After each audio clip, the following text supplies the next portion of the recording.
Assalamualaikum warahmatullahi wabarakatuh. Innal hamdalillah alladzi nahmaduhu wa nasta'inuhu wa nastaghfiruh wa na'udzu billahi min syururi anfusina wa min sayyiati a'malina. من يهده الله فلا مضل له ومن يضلل فلا هادي له.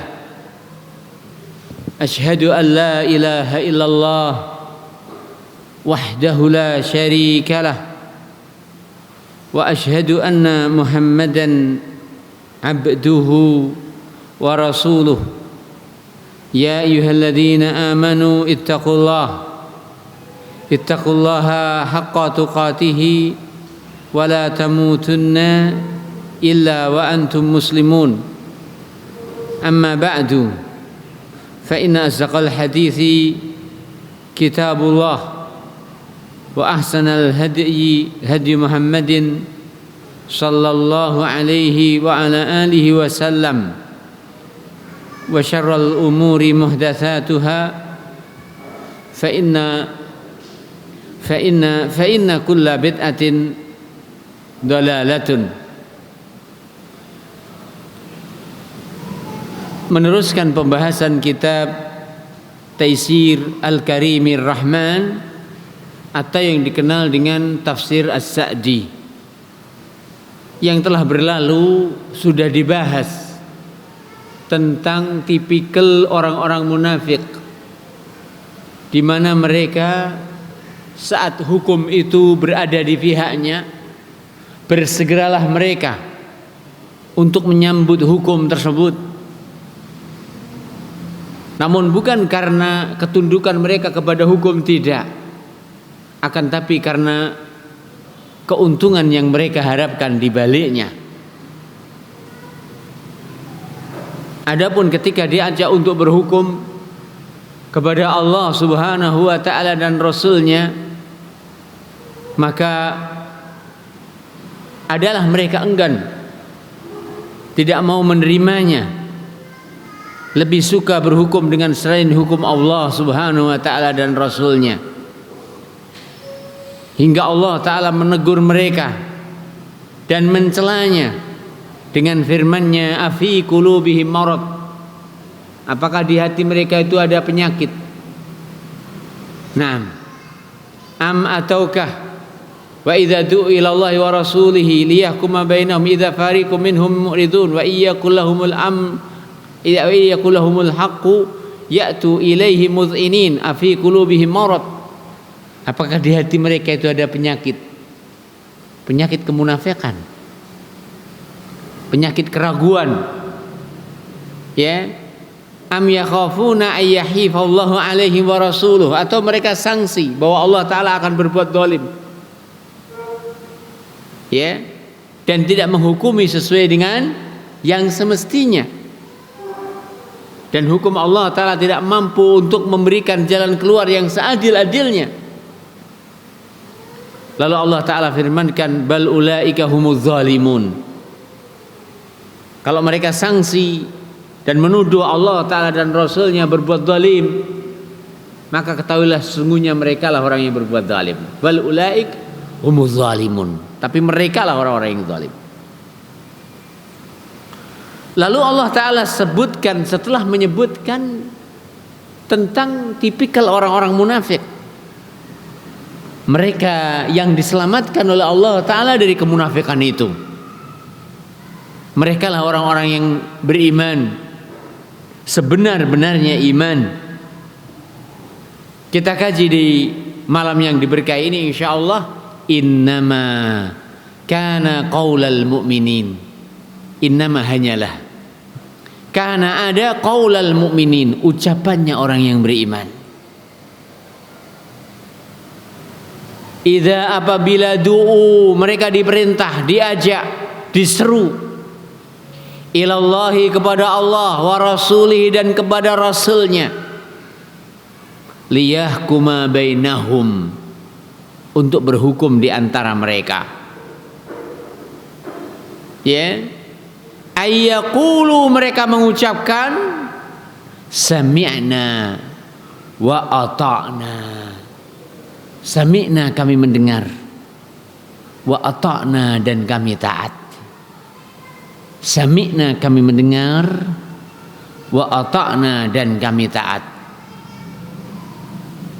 Lalu Allah Ta'ala sebutkan, setelah menyebutkan sifat mereka-mereka yang beriman kala diseru untuk berhukum kepada Allah dan Rasul-Nya, bahwa kesetiaan itulah yang mereka berikan setelah mereka mendengarkan hukum tersebut dan memahaminya.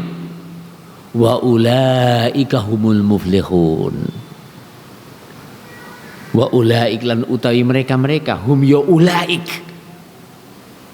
iku al muflihun, orang-orang yang beruntung. Nah,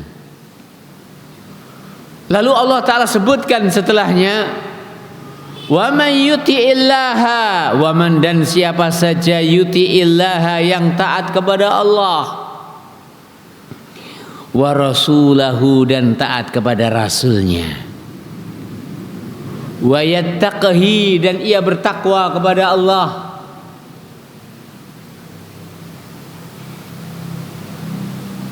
nah, faulaika, maka mereka itu, hum, ya mereka itu, siapa? Yang taat kepada Allah, taat kepada Rasul, dan bertakwa kepada Allah. Faulaik, maka mereka lah, hum, ya ulaik, al-faizun, orang-orang yang beruntung, orang-orang yang mendapatkan keuntungan. Dikatakan oleh Imam Sa'di rahimahullahu ta'ala, maksudnya adalah innama kana qaulal mu'minin, hanyalah ucapan seorang yang beriman hakikatan sejati. Orang yang beriman, yang benar-benar beriman, bukan kawi dalam keimanannya, ya, tapi mereka beriman dengan sejujurnya dan sebenarnya. Tapi mereka beriman dengan sebenarnya. Alladzina, yaitu orang-orang yang saddaqu, mereka membenarkan imanahum, keimanan mereka, bi'amalihim, dengan amal mereka. Karena kemarin sudah kita bahas bahwa iman itu tidak cukup dengan pengakuan. Karena buktinya orang-orang munafik, mereka mengatakan kami beriman kepada Allah, kami beriman kepada Rasul. Namun ketika dipanggil untuk berhukum kepada keduanya, mereka berpaling. Ya, demikian. Tapi iman harus ada bukti. Pembuktian keimanan adalah dengan ketundukan hamba kepada Allah Ta'ala dan Rasul saat diseru untuk berhukum kepada keduanya. Hina, ketika yud'aun, hina, ketika yud'auna, mereka dipanggil, ilallahi, kepada Allah, wa rasulihi, dan kepada Rasulnya, liyahkuma bainahum, agar menghukumi di antara mereka, wafaqa ahwa'ahum, baik hukum tersebut sesuai dengan sesuai dengan keinginannya, sesuai dengan kepentingannya, atau khalafaha, walaupun hukum tersebut berselisih, tidak sesuai dengan apa yang mereka ingini, tidak sesuai dengan manfaat yang mereka dambakan, tidak sesuai dengan kepentingan yang mereka bidik. Karena ketundukan itu sudah membutakan mereka. Nah, dan karena keyakinan mereka bahwa Allah Ta'ala, tidaklah Allah Ta'ala berbuat zalim kepada hambanya. Ya, wa ma yazlimu rabbuka ahada, wa la yazlimu rabbuka ahada. Allah Ta'ala tidak berbuat zalim kepada siapapun. Ayat tersebut Allah menihilkan adanya potensi kezaliman di dalam hukum Allah, di dalam perintahnya, di dalam imbalannya, di dalam takdirnya. Kita ulang lagi, wala yazlimu rabbuka ahada. Allah Ta'ala tidak berbuat zalim kepada siapapun, baik dalam masalah hukum sebagaimana kaitannya dengan ayat ini, baik dalam masalah takdir sebagaimana dituduhkan oleh mereka-mereka yang menuduh Allah Ta'ala dengan kezalimannya, baik di dalam syariatnya, baik di dalam perintah-perintah dan larangannya, baik di dalam imbalannya, al-jaza. Nah, sehingga ketika Allah Subhanahu wa Ta'ala menanyai kepada seorang hamba sampai ia mengaku dan mengakui semua kesalahannya, lalu Allah Ta'ala bertanya, coba lihat, ada enggak di buku catatan itu sesuatu yang bukan kau amalkan tapi ditulis oleh para pencatat? Ya Allah, tidak. Tidak ada yang tertera, tidak ada yang tertulis, kecuali semua itu memang telah saya lakukan. Perhatikan firman Allah, nasullah, na'am, ahsahullahu wa nasuh. Allah Ta'ala telah merekap semua apa yang mereka amalkan, wa nasuh, sementara mereka telah melupakannya. Namun ketika membaca, oh iya, oh iya, oh benar, ternyata la ilaha illallah. Lalu kemudian Allah bertanya kembali, apakah ada dari amal-amalmu yang belum tercatat di situ? Lalu ia katakan, tidak ya Allah, semua kebaikan yang kuamalkan sudah semuanya tertuliskan. Sehingga ia down. Kenapa? Demikian banyaknya catatan merah. Tis'atan wa tis'ina sijillan, 99 buku catatan kejelekan. Lalu Allah Ta'ala keluarkan bitaqah, sebuah kartu yang tertuliskan di kartu tersebut, la ilaha illallah. Lalu ia pun menyaksikan ketika Allah Ta'ala katakan bahwa tidak akan ada kezaliman di hari ini, engkau masih memiliki catatan amal, dan ini belum kau baca, belum kau pertimbangkan berapa bobot amalmu. Lalu ia pun mengatakan, ya Allah, apalah harganya sebuah kartu kecil dibandingkan 99 sijilat. Sijilat itu buku gede nggih. Dulu ketika masih kecil, saya masih ingat, ketika ada pelanggaran di sekolah, ada petugas BP membawa buku besar. War, ditulis neng buku besar. Takut waktu itu. Buku besar isine apa ora? Pokoknya ditulis di buku besar, begitu takut. Bagaimana sijilat tersebut? Nabi sabdakan, kullu wahidin minha maddal basar. Setiap sijilat itu besarnya maddal basar, sejauh mata memandang. Kira-kira tulisannya sepiro? Boh, akeh. Wallahi, coba kita sedikit berpikir dan menghisab dari mulai pagi kita bangun sampai kita memasuki detik ini. Berapa kesalahan yang kubuat? Berapa lembar yang harus digunakan menulis kesalahan-kesalahan tadi? Mulai dari keteledoran dalam bersyukur, mulai dari kekurangan di dalam taat, apalagi kemaksiatan yang kita gawe. Dia yang kita pandang, yang tidak boleh kita pandang. Dia yang terucap dari lisan, sesuatu yang tidak boleh terucap dari lisan tersebut. Apalagi apa yang dibuat oleh tangan-tangan kita dan dilangkahkan dengan kaki-kaki kita. Begitu dan seterusnya. Bukankah ketika ada kemungkaran di hadapan kita, sementara kita mampu untuk mengingkarinya, lalu kita diam, kita anggap itu percuma? Tidak. Itu tidak percuma. Allah Ta'ala pasti akan bertanya kepada kita nantinya, kau malu kepada makhluk Allah, sementara kau tidak malu kepadaku?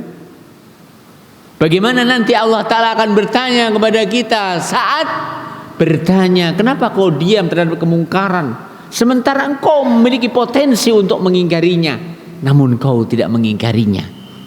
Dan itu juga termasuk dosa. Orang tersebut katakan, ya Allah, bagaimana bernilai bitokoh ini dibandingkan 99 yang masing-masingnya seluas, sebesar, sejauh mata memandang. Lalu Allah Subhanahu wa ta'ala katakan, hari ini tidak ada kezaliman sehingga Allah Ta'ala menimbangnya. Ditimbanglah 99 buku besar itu, sijilat. Dan ditimbanglah juga sebuah kartu itu yang tertuliskan La ilaha illallah mukhlisan min qalbi, dengan sejujurnya, dengan murni semurni-murninya dari dalam jiwanya. Ketika ditimbang, rajahat biha tilka sijillat, rajahat maka anjlok, berat bitokoh tersebut ala tilka sijilat, atas buku-buku besar tersebut.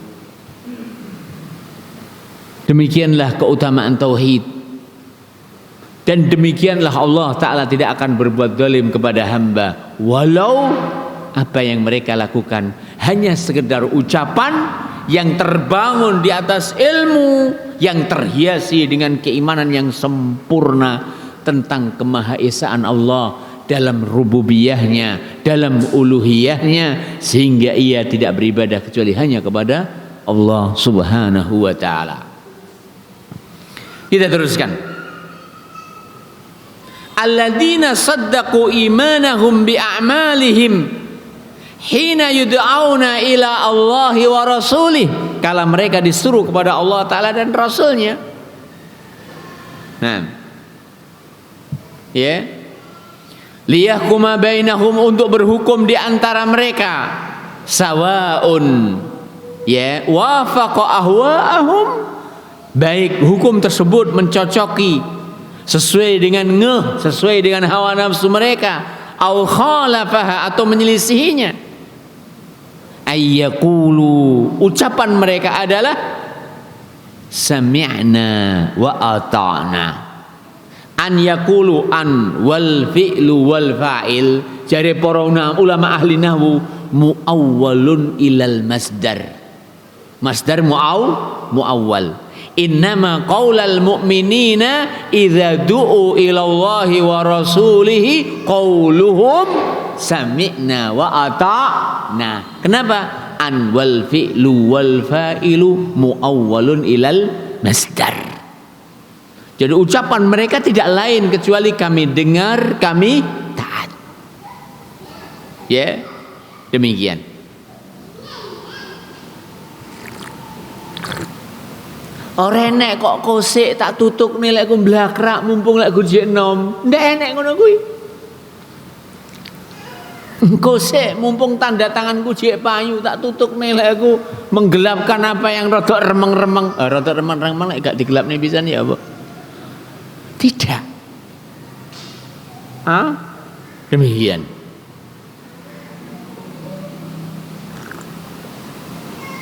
Mereka sama sekali tidak tertunda dan tidak menunda. Kesetiaan dari seorang mukmin tidak tertunda. Ya. Nah, dan itu adalah komitmen mereka. Sami'na wa ata'na. Ya. Demikian. Maksudnya adalah sami'na hukm Allah wa rasulih. Kami mendengar hukum Allah dan Rasulnya. Kenapa? Karena mereka mau mendengarkan. Sangat banyak alias tidak jarang mereka mendengar saja tidak mau. Apalagi kok paham. Tapi kesangsian dan menyangsikan hukum Allah, itulah tipikal mereka. Ingat, mereka adalah orang-orang munafik. Ya, yang sudah kita bahas tentang merekanya di ayat yang sebelumnya. Wallahu ta'ala alam. Sami'na hukmallahi wa rasulih wa ajabna man da'ana ilaihi. Wa ajabna, dan kami memenuhi man orang da'ana yang menyeru kita ilaihi kepada hukum tersebut. Walau yang mengajak kepadanya seorang budak, bahkan walau yang menjadi panitera atau penetap hukum adalah seorang bekas budaknya.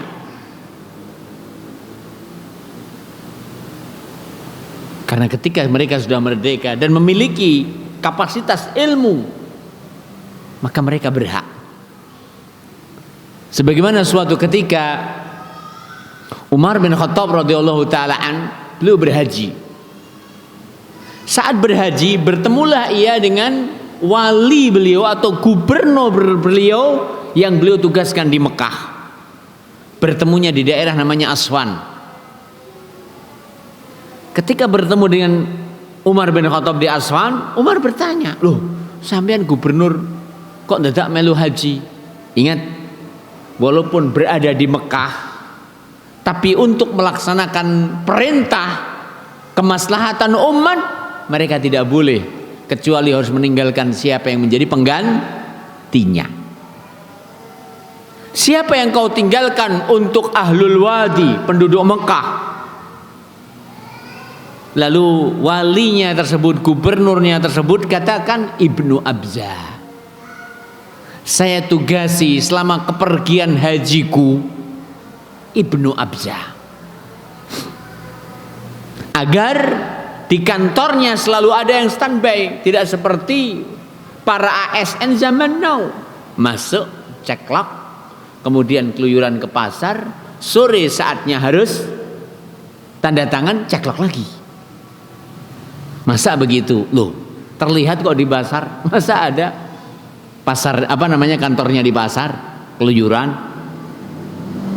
Setelah itu pulang karena katanya sekolah, katanya ngantor. Iya, kok di rumah? Istirahat. Emang ada peraturan pemerintah istirahat silahkan di rumah?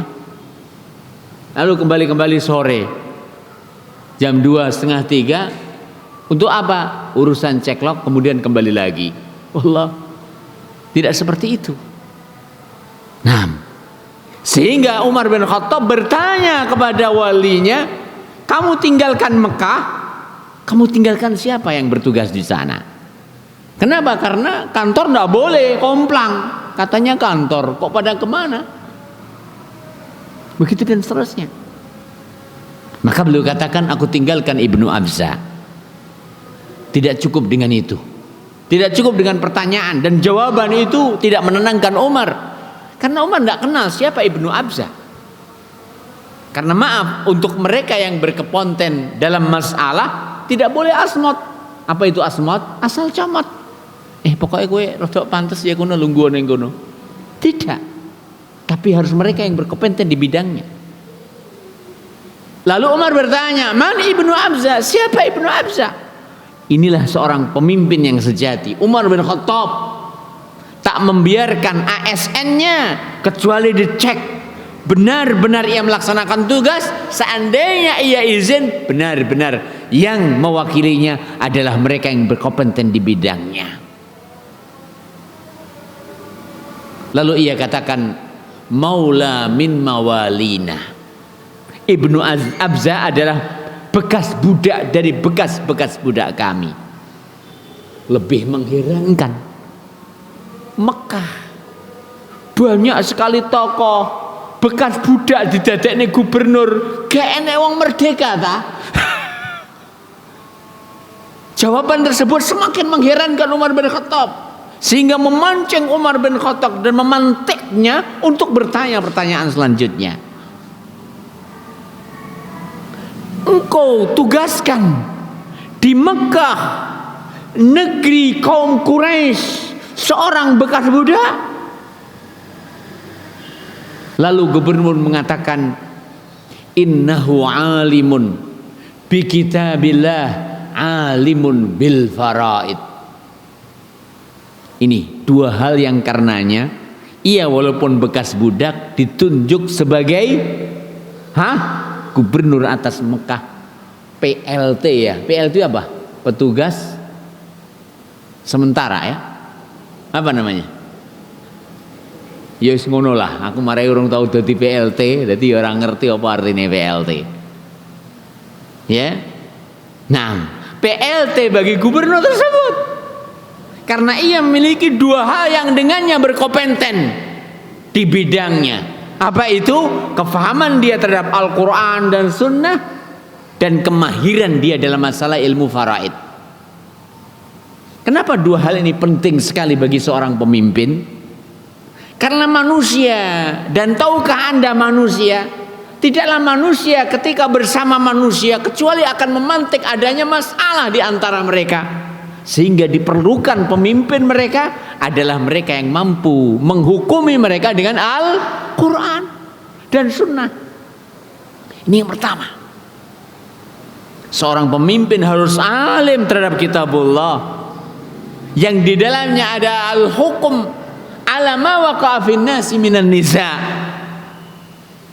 Kemudian yang kedua disebutkan alimun bil faraid, betul-betul mendalam masalah ilmu faraid. Kenapa juga perlu ini? Jawabannya setiap hari, bahkan maaf loh ya, setiap saat namanya kematian itu akan ada. Jadi sampean ora usah heran sedina ki neng Indonesia nek wong mati sakmono kean. Neng Indonesia lah jembare Indonesia sepiro to, Kang? Lah menungsane Indonesia piro to, Kang? Sak desa. Lah iya. Jangan heran, setiap hari sejak dulu itu ada orang meninggal. Dan ingat, karena setiap kali hari ada orang meninggal, berarti orang yang meninggal meninggalkan harta. Ninggalnya bondo. Sementara harta itu ketika pemiliknya meninggal dunia, automat akan berpindah kepemilikan kepada mereka-mereka yang berhak. Kepada siapa? Mereka-mereka yang berhak, ahli waris. Disinilah pentingnya dan harusnya seorang pemimpin memahami masalah waris. Kenapa? Karena orang pemilik harta itu mati, itu juga setelahnya berpindah kepemilikan kepada yang bersangkutan. Karena masalah waris adalah masalah hak yang sampai kepada hamba dengan jabri. Jadi hak yang sampai kepada hamba itu ada dua macam. Hak yang pertama, hakun iktisabi, hak yang didapatkan dengan usaha. Contohnya upah nyambut gawe. Contohnya bati dodolan. Niku namanya hakun iktisabi. Hak yang didapatkan dengan usaha. Kemudian yang kedua adalah hakun jabri. Hak yang datang dengan tok tinggal turu yo panggah teko. Tok tinggal luo minggat yo panggah ngenteni sampean. Itu namanya hakun jabri. Dan itu adalah waris. Dan itu adalah waris. Karena ketika si pemilik harta meninggal dunia, akan diwarisi oleh ahli warisnya yang ketika itu dia masih hidup, walaupun setelah itu beberapa menit meninggal dunia, maka akan diwariskan kepada mereka ahli warisnya. Misal nih suami istri, karena saking sayangnya dan indohainya keduanya, ngalor ngidul ngetan ngulon bareng. Ngalor ngidul pundi Pak Dahlan, ngetan ngulon bareng. Bakulan bareng, ya, blonjo bareng, sepedaan bareng. Lalu terjadilah apa yang terjadi, dan mudah-mudahan Allah menjaga kita darinya. terjadi kecelakaan. Kemudian meninggallah salah satunya. Yang kita jadikan meninggal dulu siapa nih? Suaminya atau istrinya? Hah? Siapanya? Istrinya saja Ustadz. Saya belum mau. Ya wis, istrinya meninggal dunia. Si suami SMS kepada yang di rumah, nak sabar, mama sudah tidak ada. Berarti yang mati siapa? Mama. Kemudian 5 menit kemudian atau 1 menit kemudian HP itu sudah di tangan orang lain. Kemudian si penolong melihat ada SMS, nak sabar, mama sudah meninggal dunia. Ganti dia tulis, nak sabar, papamu juga sudah meninggal dunia. Saya ingin bertanya, dari suami istri itu siapa yang mewarisi dan siapa yang mewariskan? Mas, sampean tak takoni. Siapa yang mewarisi, siapa yang mewariskan? Yang mewariskan jos 100. Siapa ahli warisnya istri? Di antaranya suami. Ya. Di antaranya siapa? Suami. Seandainya tidak ada siapa-siapa dari istri tersebut kecuali suaminya dan anak laki-laki semata wayangnya, maka yang mewarisi adalah 1, suami separuh harta istrinya, 2, anaknya sisanya. Berarti separuh. Taruhlah istri tersebut hartanya adalah 5 miliar. Berarti hak suami berapa? 2,5 miliar. Sisanya 2,5 miliar untuk siapa? Anaknya. Wes, 2,5 miliar masuk ke rekeningnya suami. Setelah itu gang 2 menit suami meninggal dunia. Kok bisa begitu? Kok bisa dipastikan suami meninggal dahulu? Iya, tadi suami masih sempat SMS. Nak sabar, mama meninggal dunia. Kan berarti suami masih hidup tak? Kemudian berdasarkan saksi, suami setelah itu meninggal dunia. Ditulis, nak sabar, papa juga meninggal dunia. Ini HP saya pakai, tolong datang ke rumah sakit. Pertanyaan selanjutnya, siapa yang menjadi ahli waris si suami tersebut? Semua yang menjadi ahli waris suami, mereka lah yang akan mewarisinya. Termasuk mungkin suami itu punya istri yang lain. Ia mendapatkan hak waris dari suaminya. Termasuk yang diwariskan apa? Harta yang ia dapatkan dari warisan istri yang meninggal dunia. Paham napa dereng jenengan? Paham nggih? Sampeyan tak jak ngitungi bondo wong liya kok sajane rapat tak semangat.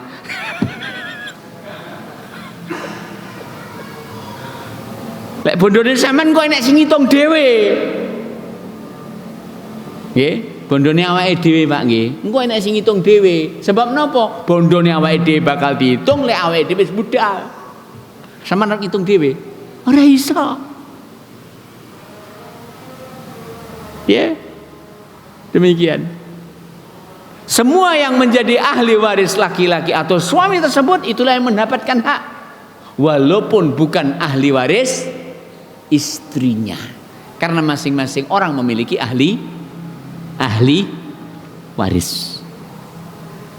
Wallahu ta'ala alam. Sehingga kita ulang lagi, pentingnya seorang amir memiliki kompeten di bidang ilmu faraid. Kenapa? Setiap hari ada orang meninggal dunia, setiap saat ada orang meninggal dunia, dan saat itu juga harta waris harus dibagikan.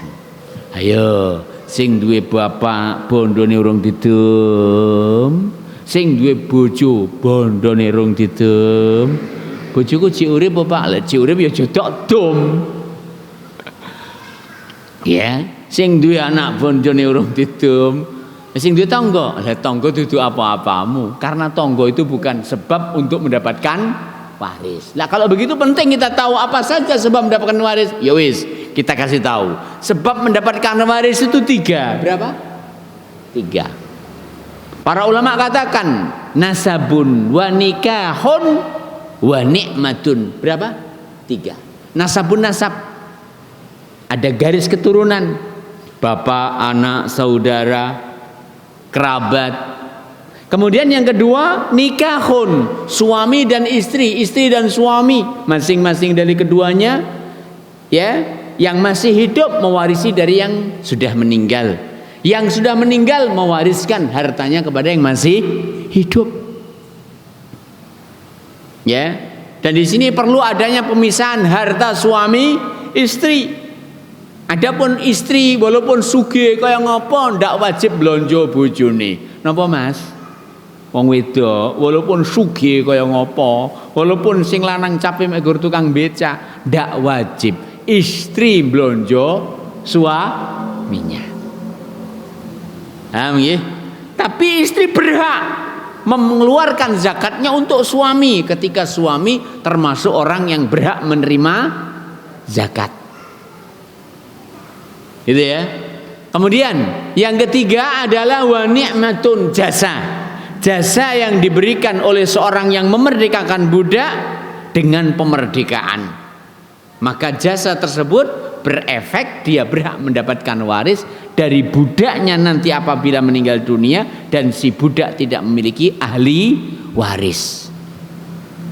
Loh, Islam sedemikian detail. Adakah di dalam hukum selain Islam penjelasan yang semacam itu? Wallah tidak ada. Wallah tidak ada. Karena Allah Ta'ala sayang kepada hambanya. Allah Ta'ala sendiri yang membagi waris. Disebutkan secara detail di surat An-Nisa, yusikumullahu fi auladikum lidzakari mithlu hadzil unsayain, dan seterusnya. Setelah diketahui sebab-sebab waris, maka sebab itu tidak akan terpenuhi kecuali apabila sudah genap sempurna syaratnya. Syarat waris itu apa? Ada 3 juga. Yang pertama, jelas-jelasnya mati pemilik harta. Wong ejek melek, wong ejek ketap-ketip, wong ejek mangan enak kok tak warisi bandane. Boleh. Kuwi jenenge kleru. Wah, pedahmu apik men. Warisan kok ngene Kang Paimo. Paimo lho jek sepedaan. Ngono sampean marisi teko Paimo. Ndak boleh disebut marisi. Menungsane jek urip kok. Jadi yang pertama syaratnya apa? Tahaqququ mautil muwaris. Menungso sing mawiriskan hartanya jelas-jelas sudah meninggal dunia.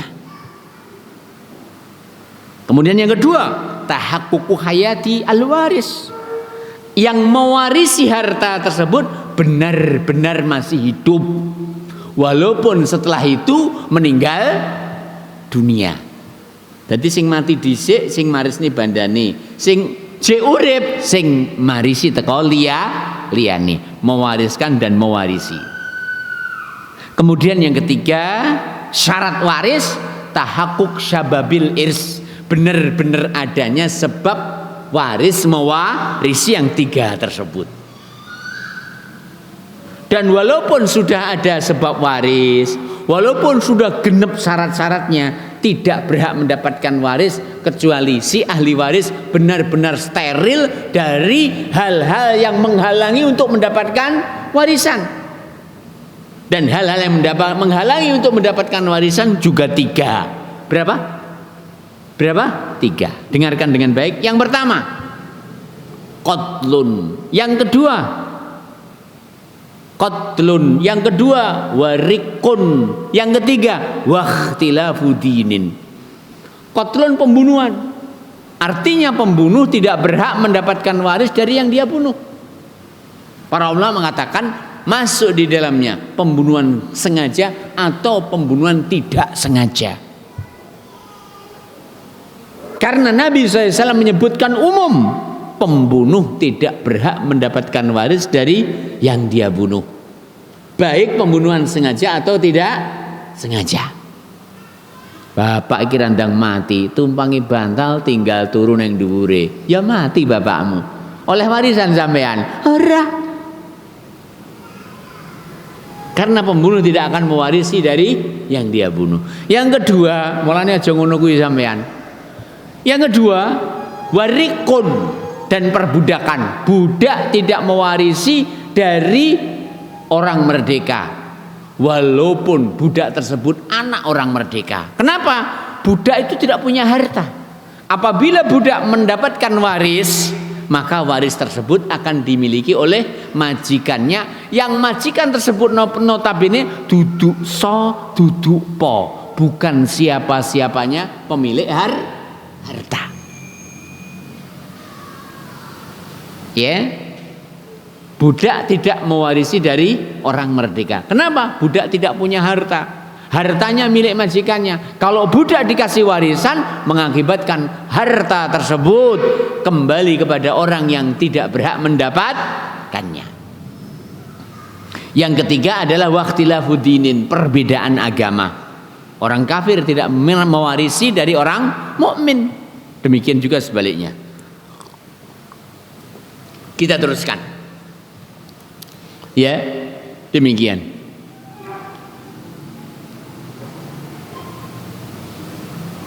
Wa ata'na ta'atan tammatan, ay sami'na hukmallah wa rasulihi wa ajabna, dan kami memenuhi manda'ana, orang yang memanggil kami, ilaihi, kepada hukum tersebut.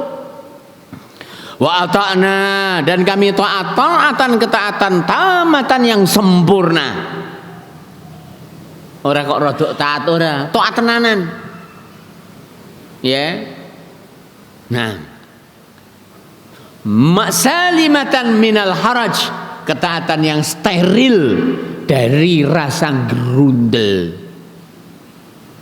Wis taat, tapi piye? Ya, tapi saja ini kok gak patek penak ning ati. Lah ini namanya bukan taat tamah. Taat tamah adalah mereka tidak mendapatkan di dalam hatinya sedikit pun perasaan ndak penak terhadap hukum Allah. Lalu dikatakan di sini wa ulaika, dan mereka-merekalah siapa? Yang taat kepada Allah Ta'ala dan Rasulnya ketika dipanggil untuk berhukum kepada keduanya, yang berucap sami'na wa ata'na. Wa ulaika, dan merekalah hum, ya mereka yang mengucapkan sami'na wa ata'na ketika diajak untuk berhukum kepada Allah Ta'ala dan Rasulnya. Humul muflihun, adalah orang-orang yang beruntung. Dikatakan di sini hasara, Allah membatasi al-falaha, keberuntungan itu fihim, pada mereka. Keberuntungan hanya untuk mereka, selain mereka nggak ada keberuntungan.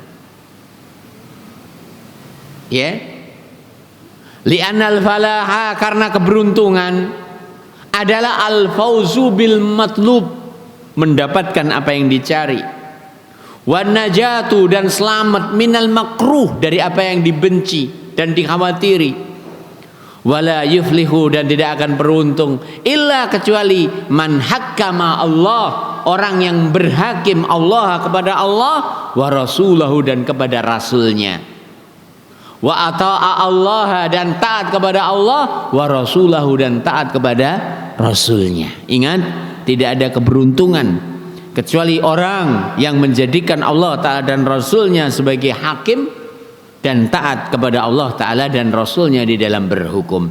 Wallahu ta'ala alam. Silahkan azan dahulu, lalu kita teruskan setelah azan. Kita teruskan ayat yang selanjutnya. Ayat yang selanjutnya, walamma dzakara, ayat yang sudah kita bahas. Dikatakan di sini, walamma, dan ketika dzakara, Allah Ta'ala menyebutkan fadlat ta'ati, keutamaan taat, fil hukmi, di dalam hukum, khususon, secara khusus. Jadi ayat yang sudah kita baca adalah ayat yang berbicara tentang ciri-ciri orang yang beriman, yang sebenar-benarnya beriman, yaitu mereka yang selalu memberikan kesetiaan ketika diperintahkan untuk berhukum kepada Allah Ta'ala dan Rasulnya, sehingga Allah Ta'ala anugerahkan keutamaan bagi mereka. Apa keutamaannya? Wa ulaika humul muflihun, mereka adalah orang-orang yang beruntung, orang yang taat dalam berhukum kepada Allah Ta'ala dan Rasulnya. Mereka lah orang yang beruntung. Ya. Lalu dikatakan di sini zakara. Ayat yang selanjutnya ini menyebutkan fadlaha, keutamaan ketaatan umuman secara umum. Fi jami'il ahwal, dalam seluruh kondisi dan keadaan. Fi jami'il ahwal, dalam seluruh kondisi dan keadaan. Dikatakan di sini. Allah Ta'ala berfirmankan, wa may yuti'illaha wa rasulah, wa may yuti'illaha wa rasulahu wa yakhshallaha wa yattaqhi fa ulaika humul faizun. Wa may yuti'illaha wa rasulahu, siapa saja yang taat kepada Allah dan Rasulnya, fayusaddiqu, dikatakan taat yang sifatnya lebih umum, tidak sekedar taat dalam masalah berhukum. Dikatakan di sini, apa makna taat kepada Allah Ta'ala dan Rasul yang sifatnya umum? Fayusaddiqu, maka dia benarkan khobarahuma, semua berita dari Allah dan Rasul. Taat kepada Rasul dalam berita, maknanya membenarkan beritanya. Ya. Wa yamtathilu amrahuma, dan melaksanakan perintah keduanya. Taat kepada Allah Ta'ala dan Rasul dalam perintahnya berarti melaksanakan titah tersebut. Ya. Taat dalam larangan Allah Ta'ala dan Rasulnya, maknanya meninggalkan larangan itu. Sehingga aplikasi taat tersebut sesuai dengan kondisinya dan dikaitkan dengan apa? Ya, demikian. Wa yakhsha Allah, dan takut kepada Allah. Taatnya kepada Allah dan Rasul adalah dalam rangka takut kepada Allah, bukan takut kepada pihak penegak hukum, baik Satpol PP atau polisinya, ya, nah, atau pengawasnya, ya, demikian. Maksudnya adalah ya khaufu, takut kepada Allah, khaufan, rasa takut, makrunan yang bergandengan, bima'rifatihi, dengan apa yang ia ketahui tentang Allah. Karena hanya orang yang mengenal Allah lah yang bisa takut kepadanya. Saya ulang lagi. Karena hanya orang yang mengenal Allah lah yang bisa takut kepadanya. Allah firmankan, innama yakhsyallaha min ibadihi al-ulama. Innama angin pastine yakhsya wuswati Allah ing Allah min ibadihi saking kawulane sapa al-ulama'u, para ulama. Ning siji lengge ulama karo ngelama niku siji. Siji nggih. Lek ngelama wani yang Allah Ta'ala, ya, sehingga apabila jenengan ingin tahu ikon ilmu itu bagaimana, adalah takut dia kepada Allah. Ikon ulama adalah takut kepada Allah. Kalau tidak takut kepada Allah, bukanlah dia ulama. Sehingga sebagian dari ulama katakan, para salaf, kafa bi khasyatillahi ilman, cukuplah hamba itu takut kepada Allah sebagai sebuah ilmu, tanda adanya ilmu. Wa kafa bil ightirari bi dzambi jahla, dan cukuplah seorang ketika tertipu dengan dosa yang ia lakukan, katanya Allah maha mulia, masa Allah ngampuni aku, berkurang kemuliaannya? La ya ora. Memang Allah itu tidak berkurang kemuliaannya dengan sekedar mengampuni sampean. Ning di ayat sing jamin lek sampean diampuni. Pernyataan itu tidak salah, bahwa Allah itu maha mulia sehingga tidak berkurang kemuliaannya ketika mengampuniku. Bener kuwi. Ning dalam tanda kutip di ayat sing mengatakan lek sampean dijamin diampuni. Sehingga sampean boleh berdalihkan Allah maha mulia sehingga ini tak belakrak dhisik. Kan Allah maha mulia, zat yang maha mulia, ngampuni aku yo gak kalong kemuliaannya. Bener kuwi Cak. Ning gak tepak penempatannya, aplikasinya gak pas. Itu namanya ketertipuan. Ya. Nah. Wallahu taala alam. Ya. Demikian. Kita teruskan. Kita ulang lagi. Wa yakhsyallaha, dan takut kepada Allah. Apa maknanya? Taat ke waman, dan barang siapa yang taat kepada Allah dan Rasulnya, dengan ia benarkan semua beritanya, dan ia taati semua perintahnya, dan ia tinggalkan semua larangannya. Wa yakhsyallaha, dan dia takut kepada Allah, maknanya adalah takut yang bergandengan dengan ilmu. Ilmu tentang kemahadekatan Allah, ilmu tentang kemahamendengaran Allah, ilmu tentang pengawasan Allah, ilmu tentang kemahasempurnaan ilmu Allah Ta'ala terhadap makhluk, ilmu tentang pedihnya azabnya, ilmu tentang luasnya rahmatnya, ilmu tentang sempurnanya nikmat di surganya, ilmu tentang beratnya pedihnya azab di nerakanya. Ya. Nah, wa yakhsyallah fayatruku, sehingga ia mampu meninggalkan manaha anhu, apa yang dilarang oleh Allah. Wa yakaffu, dan mampu menahan nafsahu, dirinya, amma tahwa, dari apa yang dia ingini oleh hawa nafsunya. Inilah ilmu yang bermanfaat. Inilah rasa takut yang berkaitan dengan ilmu. Karena takutnya hamba kepada Allah adalah dengan mendekat kepada Allah, dengan melaksanakan perintah dan meninggalkan larangannya. Nah, walihada, karena itu qala, Allah berfirman, wa yattaqi, dan ia takwa kepada Allah, bitarkil mahdzur, dengan meninggalkan apa yang dilarang. Kita ulang ayatnya. Wa may yuti'illaha wa rasulahu wa yakhsyallaha wa yattaqi. Siapa yang taat kepada Allah, taat kepada Rasul, dan takut kepada Allah dan bertakwa kepadanya. Disebutkan kalimat takwa setelah khasyah kepada Allah.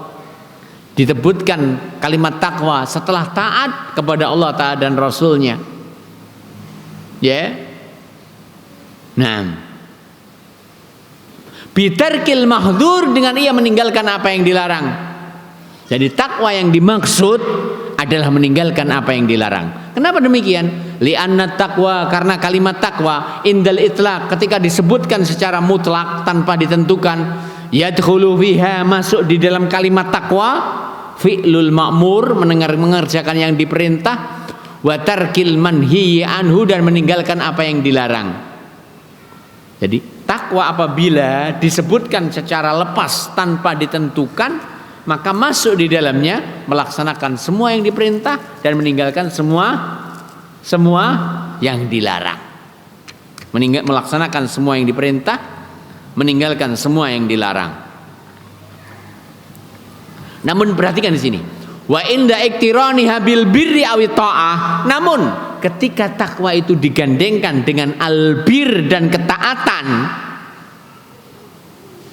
ya, ketika takwa itu digandengkan dengan albir dan ketaatan, ya, demikian. Ya, kama fi hadhihi al-maudhi, kama fi hadzal maudhi, sebagaimana di posisi ini, tufassaru bitawaqqi azabillah bitarki ma'asihi. Takwa itu ditafsirkan bitawaqqi, menjaga diri, azabillah, dari azab Allah, bitarki ma'asihi, dengan meninggalkan kemaksiatan. Kenapa? Karena di ayat ini Allah menyebutkan takwa digandengkan dengan taat, digandengkan dengan kebaikan, sehingga taat mengambil porsinya, takwa mengambil porsinya.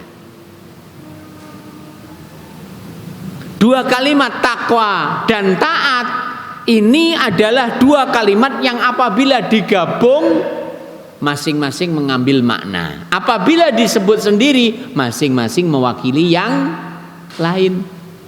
Kalau dikatakan taat secara umum berarti taat melaksanakan perintah, taat meninggalkan larangan.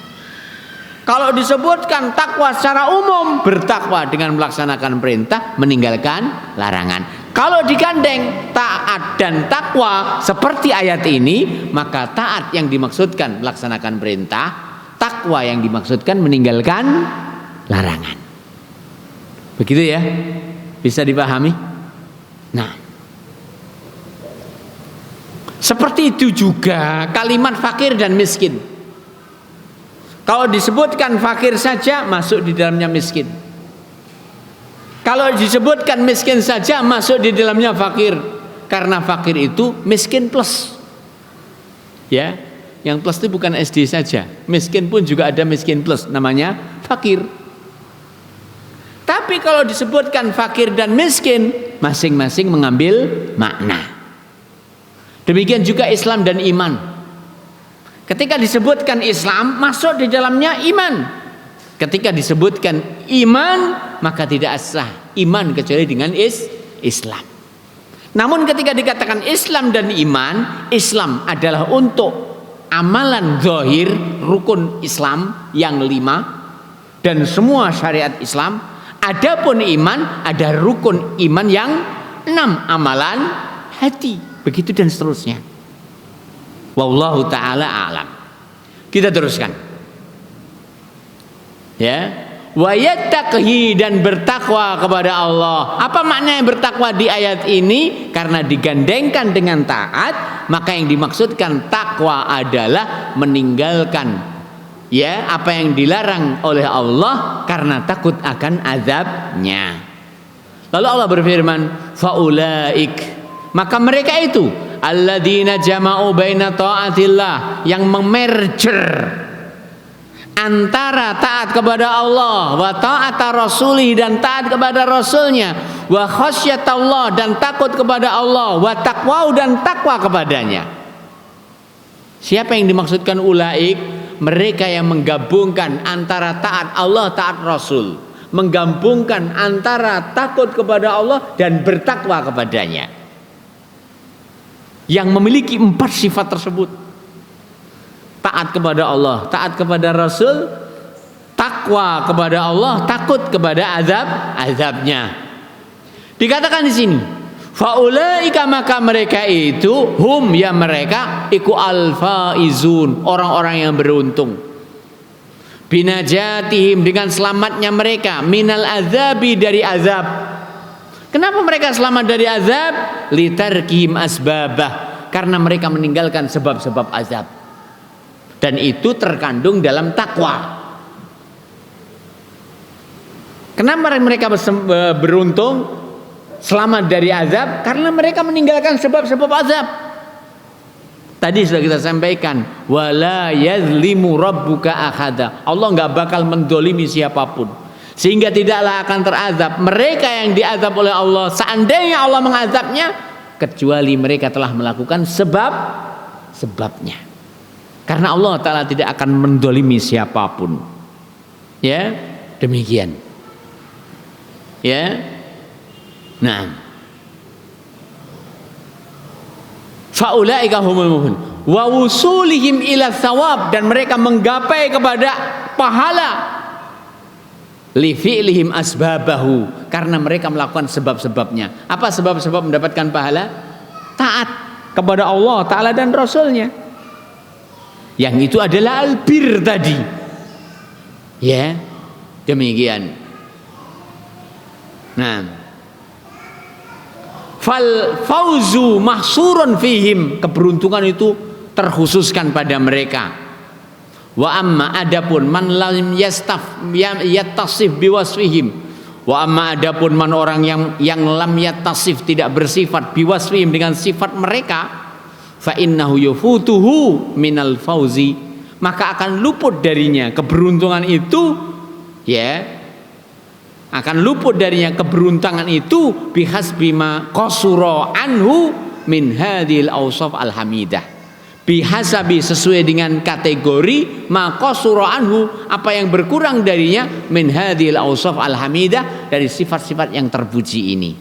Jadi kadar berkurangnya keberuntungan hamba adalah sebanding lurus dengan kadar kekurangan hamba di dalam taat kepada Allah Ta'ala dan Rasulnya, kekurangan takutnya hamba kepada Allah, kekurangan takwanya hamba kepada Allah Subhanahu wa Ta'ala, maka akan berkurang keberuntungan. Demikian juga kesempurnaan keberuntungan tersebut sebanding lurus dengan sempurnanya taat mereka kepada Allah dan Rasulnya, sempurnanya takutnya mereka kepada Allah, sempurnanya takwa mereka kepada Allah Subhanahu wa Ta'ala.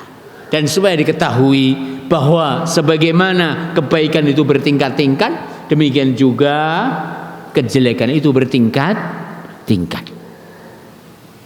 Wallahu ta'ala alam.